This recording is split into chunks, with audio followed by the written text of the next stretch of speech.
میرے شیخ غوث الاعظم شیخ عبد القادر جیلانی رضی اللہ تعالی عنہ کی شان کے کیا کہنے۔ اللہ جل مجدہ الکریم نے انہیں بہت بڑی شان عطا کی۔ ایک میں آپ کی خدمت میں عرض کرتا ہوں کہ شیخ عبد القادر جیلانی غوث السمدانی قطب ربانی شہباز لامکانی رضی اللہ تعالی عنہ اپنے ایک دوست شیخ ابو الحسن علی، وہ بیمار تھے، ان کی عیادت کے لیے چلے گئے۔ فرماتے ہیں جب میں اپنے دوست شیخ ابو الحسن علی کی عیادت کے لیے جب میں وہاں پہ پہنچا، جب میں ان کے پاس گیا، ان کی میں نے عیادت کی۔ عیادت کرنے کے بعد میرے دوست نے شیخ ابو الحسن علی نے اسے عرض کی، علی جا حضور یہ کبوتری ہے، یہ قمری، یہ کبوتری 6 مہینوں سے انڈے نہیں دے رہی، یہ کبوتری 6 مہینوں سے انڈے نہیں دے رہی، اور یہ قمری 9 مہینوں سے بول رہی۔ تو میرے شیخ حضور غوث الاعظم عبد القادر جیلانی رضی اللہ تعالی عنہ نے کبوتری کو حکم دیا، اے کبوتری تو اپنے مالک کو فائدہ دے، اے کبوتری تو اپنے مالک کو فائدہ دے۔ اور قمری کو حکم دیا، اے قمری تو اپنے خالق کی، اپنے مالک کی، اپنے رب کی، اپنے خالق کی تسبیح بیان کر۔ میرے آقا پاک صلی اللہ علیہ وسلم کے غلاموں فرماتے ہیں کہ کبوتری انڈے دینے لگی، جو 6 مہینوں سے انڈے نہیں دے رہی تھی وہ کبوتری انڈے دینے لگی، اور قمری جو 9 مہینوں سے نہیں بول رہی تھی۔ جب میرے شیخ نے شیخ عبد القادر جیلانی غوث الاعظم رضی اللہ تعالیٰ عنہ نے جب قمری کو حکم دیا تو قمری ان کے حکم سے بولنے لگی اور اللہ کی تسبیح بیان کرنے لگی، کو کو کی آوازیں نکالنے لگی۔ میرے خیال سے، میرے حساب سے تو یہ ہمارے ہاں یہ کوئل ہوتی ہے نا، کوئل، یہ کوئل ہوگی۔ اگر آپ کو اس کا پتا ہو قمری کا تو آپ نے مجھے ضرور بتانا ہے۔ تو کوکو قمری کوکو کرنے لگی۔ فرماتے ہیں بغداد سے لوگ جوک در جوک آنے لگے، لوگ جوک در جوک شیخ ابو الحسن علی کے گھر آنے لگے، اور اس قمری کی آواز سننے کے لیے وہ حضرت شیخ ابو الحسن علی کے گھر آنے لگے، جوک در جوک۔ یہ تھی کرامت میرے شیخ الاعظم، میرے شیخ حضرت شیخ عبد القادر جیلانی رضی اللہ تعالی عنہ کی۔ تو میرے آقا پاک صلی اللہ علیہ وسلم کے غلاموں، ایک اور بہت ہی پیارا واقعہ میں آپ کی خدمت میں عرض کرتا ہوں۔ ایک بی بی، ایک عورت اپنے بیٹے کو میرے شیخ عبد القادر جیلانی کی خدمت میں لے کے حاضر ہو گئی اور عرض کرنے لگی، حضور علی جا میں اپنے بیٹے کو اللہ کی راہ میں علم دین سیکھنے، اللہ کی عبادت، مجاہدات، عبادت اور ریاضت کرنے کے لیے آپ کی خدمت میں پیش کرنا چاہتی ہوں۔ میرے بیٹے کے دل میں آپ کی بہت بڑی محبت ہے، میرا بیٹا آپ سے بہت محبت کرتا ہے، میں اپنے بیٹے کو آپ کی خدمت میں پیش کرنا چاہتی ہوں، آپ اسے قبول فرمائیں اور اسے علم دین بھی سکھائیں، عبادت و ریاضت میں انہیں مشغول کر دیں۔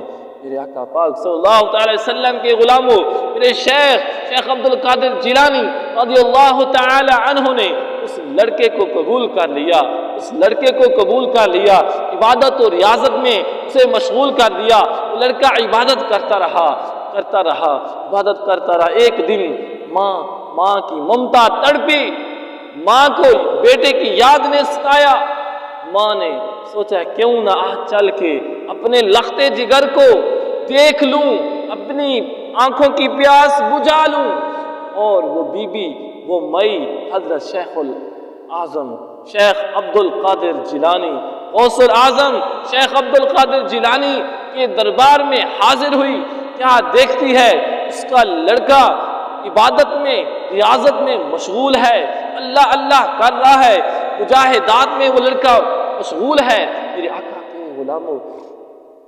آقا کے غلاموں، وہ لڑکا مشغول ہے اور عبادت کر کر کے اس کا جسم لاغر ہو چکا ہے، اس کا جسم کمزور ہو چکا ہے، لاہٹ کے آثار ہیں، کمزوری کے آثار ہیں۔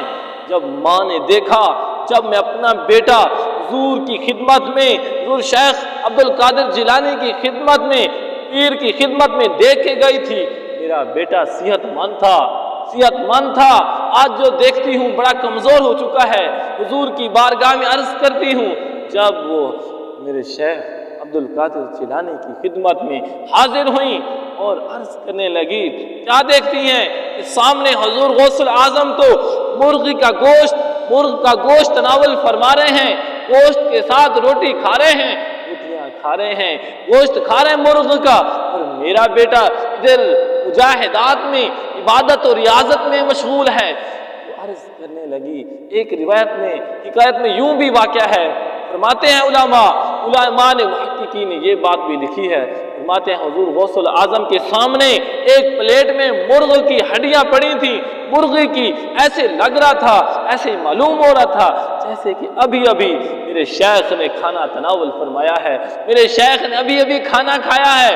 اور عورت نے جب دیکھا آپ تو مرغیاں کھا رہے ہیں اور میرا بیٹا ادھر عبادت اور ریاضت میں مشغول ہے، میرے آقا کے غلاموں، ماں ہے، ماں کی ممتا ہے، اس کے کیا کہنے۔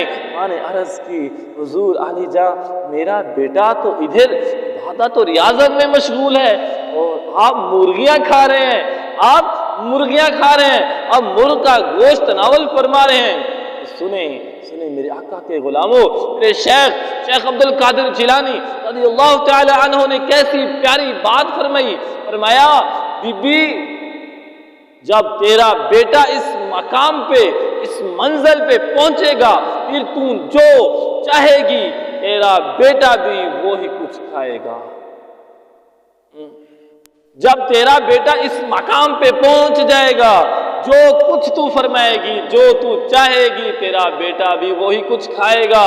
میرے آقا کے غلاموں، کیا خیال ہے، حضور غوث الاعظم رضی اللہ تعالیٰ عنہ ایسے ہی پیر بن گئے، اتنے بڑے کمالات آپ کو مل گئے۔ اور سنیں میرے غوث نے کیا کیا، میرے غوث نے یوں کیا، اس پلیٹ میں جہاں پر اس پلیٹ میں مرغی کی ہڈیاں پڑی تھیں، آپ نے اس مرغی کی ہڈیوں پہ ہاتھ رکھا اور حکم دیا، قم باذن اللہ کے حکم سے کھڑی ہو جا۔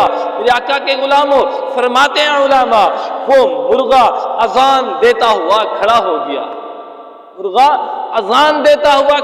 گیا، یہ ہے کرامت میرے شیخ کی۔ میرے شیخ نے فرمایا، بی بی جب تیرا بیٹا اس مقام پہ پہنچ جائے گا، پھر جو تو چاہے گی تیرا بیٹا بھی وہی کھائے گا۔ میرے آقا کے غلام حضور ایسے نہیں پہنچے، بلکہ بہت بڑی تکلیفیں، صعوبتیں برداشت کی، پھر اس کے بعد یہ مقام ملا۔ انشاءاللہ بفضل تعالی میں آپ کی خدمت میں یہ بھی عرض کروں گا، وہ واقعہ پیش کروں گا جب آپ رحمت اللہ تعالی علیہ علم دین حاصل کر رہے تھے، کرنے کے بعد کتنی تکلیفیں برداشت کی۔ یہ مقام ایسے نہیں مل جاتے کہ ہڈیوں کو کوئی حکم دے اور ہڈیوں سے مرغا زندہ ہو کے اذان دینے لگے، یہ کوئی عام بات تھوڑی ہے۔ دعا ہے اللہ رب العزت ہم سب کو نیک بنائے اور نیکوں سے محبت کرنا والا بنائے۔